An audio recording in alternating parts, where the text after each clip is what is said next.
বাংলাদেশ পুলিশের ১০২ সহকারী পুলিশ সুপারকে অতিরিক্ত পুলিশ সুপার পদে পদোন্নতি দেওয়া হয়েছে।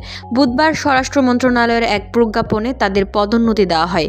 বৃহস্পতিবার পুলিশ সদর দপ্তর থেকে পদোন্নতির বিষয়টি নিশ্চিত করা হয়েছে। মন্ত্রণালয়ের উপসচিব মাহবুবুর রহমান স্বাক্ষরিত প্রজ্ঞাপনে বলা হয়েছে, পদোন্নতির আদেশটি অবিলম্বে কার্যকর করা হবে। এছাড়াও প্রজ্ঞাপনে পদোন্নতি প্রাপ্তদের স্বরাষ্ট্র মন্ত্রণালয়ের সিনিয়র সচিব বরাবর নতুন পদে যোগদানপত্র জমা দেওয়ার নির্দেশ দেওয়া হয়েছে। ধুলো, ময়লা ও ক্ষতিকর ধূলিকণা থেকে নিমিষেই মুক্তি দেয় চৌধুরী এয়ার পিউরিফায়ার। এর শক্তিশালী সাকশন ঘরের কোনায় কোনায় লুকিয়ে থাকা সকল ধুলা টেনে ফিল্টার করে এবং বের করে আনে নির্মল ও স্বাস্থ্যকর হাওয়া।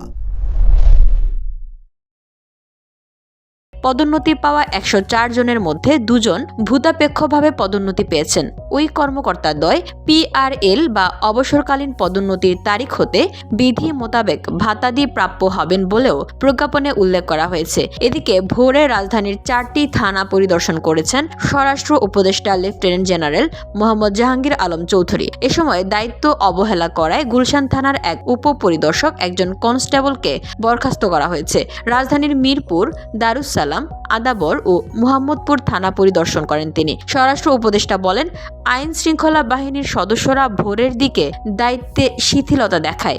এই সুযোগে সন্ত্রাসী ও অপরাধীরা নানা রকম অপরাধমূলক কর্মকাণ্ড করার চেষ্টা করে। আমি আইন শৃঙ্খলা বাহিনীকে নির্দেশ দিয়েছি তারা যেন এ সময়েও সজাগ ও সতর্ক থাকে।